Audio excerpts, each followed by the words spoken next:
What's going on, everybody? Welcome back. Welcome to That Franchise Guy. We've got the Week 9 roster update here. It's late again this week. I would fabricate something and tell you it's been a busy week, but to be honest, I've really just been playing a lot of Call of Duty this week and putting this off. But without further ado, we've got the roster update this week here for you, and no studs and duds this week. Nothing too crazy in the movements here. Some big players, but nothing too drastic here. So let's get into it. Without further ado here, we've got Ryan Davis here in Buffalo, defensive end. He's really been putting together a nice season now. He was with Dallas last year, which was an underrated defensive line. He was part of that rotation, so comes over and is more or less a starter here for Buffalo, and he is really just being a solid piece in this defense. A bunch of really random guys moving up for this Buffalo defense this year. And then out of that same Thursday night game, someone finally starting to emerge, a Madden superstar, but a guy that in real life has been hard to find, and it's Darren Lee, middle linebacker out of Ohio State, a player I really loved coming out. And he's starting to emerge, maybe starting to get comfortable, and we could see this rating continue to climb here.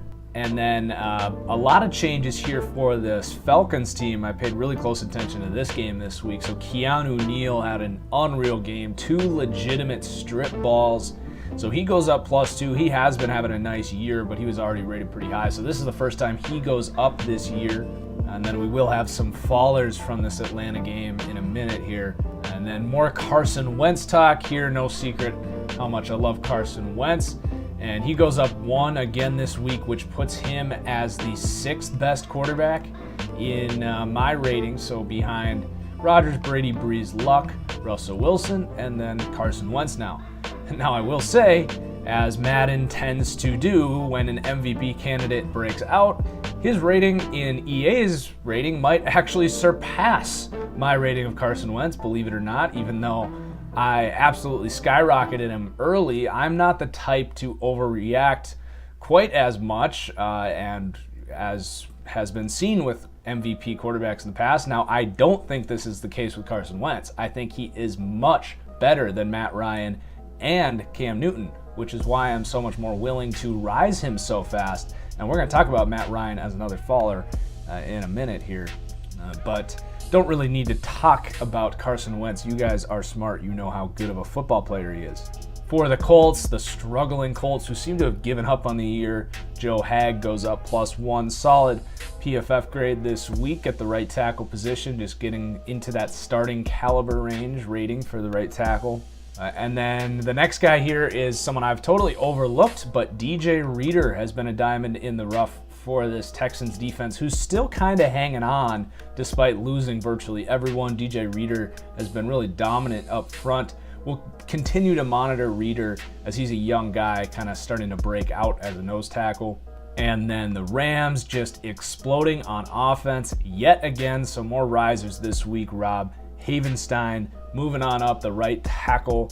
So the first time this year someone on the right side of this line moving up. We keep the guys on the left side the same for this week, but could continue to go up as the year goes on. I will say about the Rams, they have had a pretty easy schedule to this point. They don't really have any notable wins outside of at Dallas, which is kind of a sticky one. We don't really have a full grasp on what Dallas is, especially as they played Dallas early in the year. So the Rams have a tough gauntlet of a schedule coming up, and that's going to be real telling for Jared Goff, who I really haven't touched this much. I had raised him early on, thinking he would bounce back in his second year with Sean McVay, new offense. But I'm not going to say I've seen anything that I didn't necessarily expect out of him. The throws have really been there, which we knew he had a good arm. His receivers have been open. I want to see him start creating more offense on his own down this stretch of really tough games coming up. And then the Giants, you might expect some falling as they really have given up here. Really, the only thing going on with this update this week is Brett Jones, the center filling in for Richburg.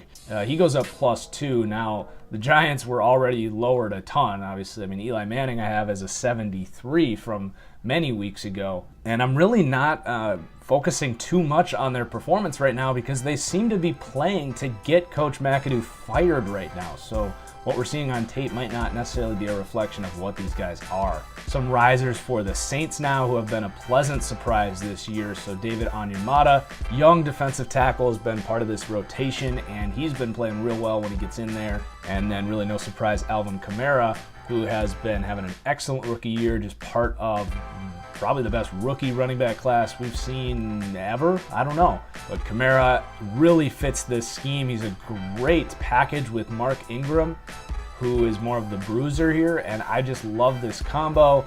Now, Kamara long-term probably is going to emerge as a 3-down back here, but for now, Ingram comes in, keeps the smaller Kamara fresh and healthy. Really like what the Saints have going across the board, playing maybe the most balanced football outside of Philadelphia in the entire NFL right now.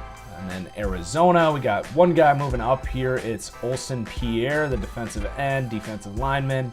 Nothing crazy, but has been part of the rotation and helping in the run game when he can. And then we got to talk about, real quick, the Redskins safety situation. Really happy to see D'Angelo Hall back out there. Old veteran, old corner who's converted to safety. And he really converted last year, but had a bad injury, so never really got to see him play safety, kind of that Charles Woodson-esque transition. Kind of excited to see him hopefully healthy now for the first time at that safety position. So we're going to keep an eye on him here, but he did have a good game last week against the Seahawks, and then that also opens up the door. This is maybe a little bigger even, to have DJ Swearinger come back as a strong safety. Now, he is not the ideal cover deep safety. You want him in the box in a position to be more or less a linebacker. So this could be a big upgrade for this Redskins defense. It was just 1 week against a pretty bad offense in Seattle. So we'll see how they look in the next few weeks. I imagine they'll play pretty well, though, this weekend against the Vikings. And then from that same game, the Seahawks, who have been really up and down this year, but defensive tackle Jerrin Reed out of Alabama, I believe a second-round pick last year, playing real well, kind of slow to the party here to move him up. So he goes up +3 this week and could definitely continue to really skyrocket as this Seahawks D-line has been dominating lately. As of the Thursday night game, I want to see one more week here, but Dwight Freeney, Deion Jordan, both of these guys have been way more involved in this defense. I think Dwight Freeney actually played 50% of defensive snaps last night. So Freeney could definitely move it up next week, and same with Deion Jordan, who maybe has things put together here. I'm not going to overreact to 1 sack in 1 game, but, you know, new culture, much better culture than the Dolphins have. Maybe that 3rd overall pick talent could show up for the Seahawks defense, which would be incredible. And then just a few more guys here. DeMarcus Lawrence gets a +1 this week. Now, he had a crazy fast start, totally skyrocketed early, and then kind of came back to earth a little bit, but the last 2 weeks he's been real good. David Irving's been playing well too. No rise for him yet, but DeMarcus Lawrence really playing as one of the better edge rushers in the NFL this year. And the last thing I want to talk about, there's no movement here as far as the risers go, but I want to talk about this Dolphins running back situation. Now, I don't love either of these guys. Now, I want to talk about Damian Williams because I never made the video, but I thought about making a 10 breakout candidates or 10 guys waiting on their opportunity in the NFL. And Damian Williams is a guy no one really likes to talk about. He got the spotlight last week, obviously, but he really falls into that range that I love for size as a running back. He's 5'11", 228 listed here. I think he's 225 on the Dolphins roster. And he has all the makings of a 3-down back. Unfortunately, the line here is a mess. This team in general is a mess. But I want to keep watching Damian Williams because I really do think he has the physical ability to break out. And then he has splitting carries with Kenyon Drake. I don't really like Kenyon Drake that much. I think he's fine as a 3rd down running back, good at catching the ball out of the backfield, and really good change of pace guy. But I think the realistic situation here is Damian Williams could take over, or they just go a whole different direction next year after now getting rid of Jay Ajayi. So we got 6 fallers to talk about this week, and then we'll be done.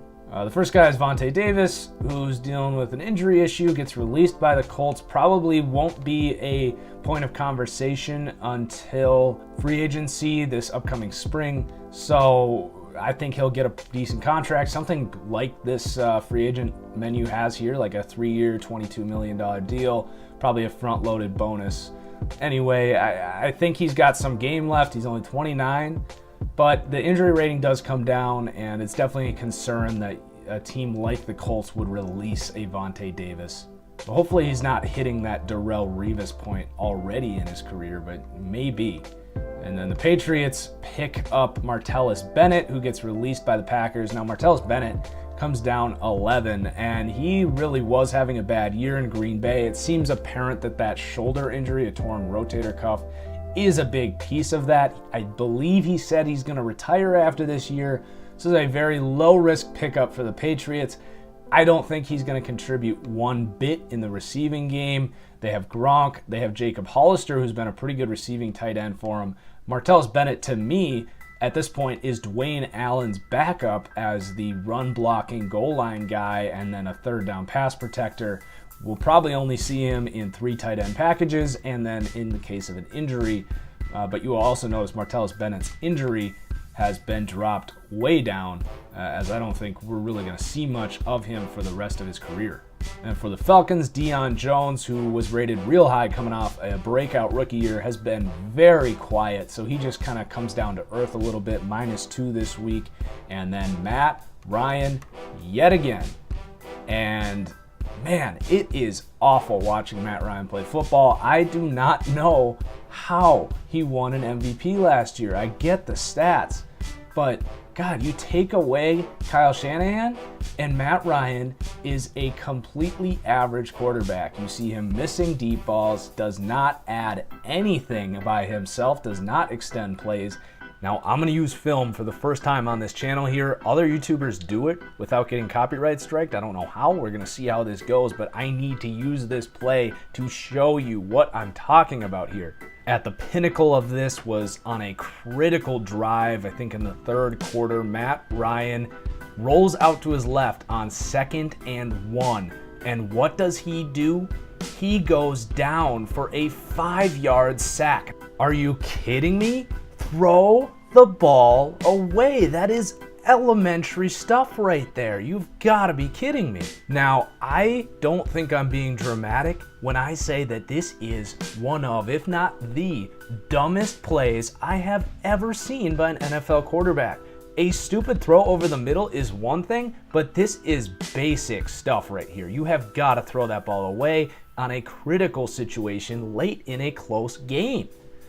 He is completely an extension of the coaching staff, and that is it. He is not Aaron Rodgers, who extends the coaching staff's ability, as we're seeing in Green Bay. He's not any of those guys. He is significantly closer to Andy Dalton, Kirk Cousins, than he is to the likes of Tom Brady, Drew Brees, Aaron Rodgers, Andrew Luck, Russell Wilson, Carson Wentz. All those guys much better than Matt Ryan. So Matt Ryan comes down here to an 82.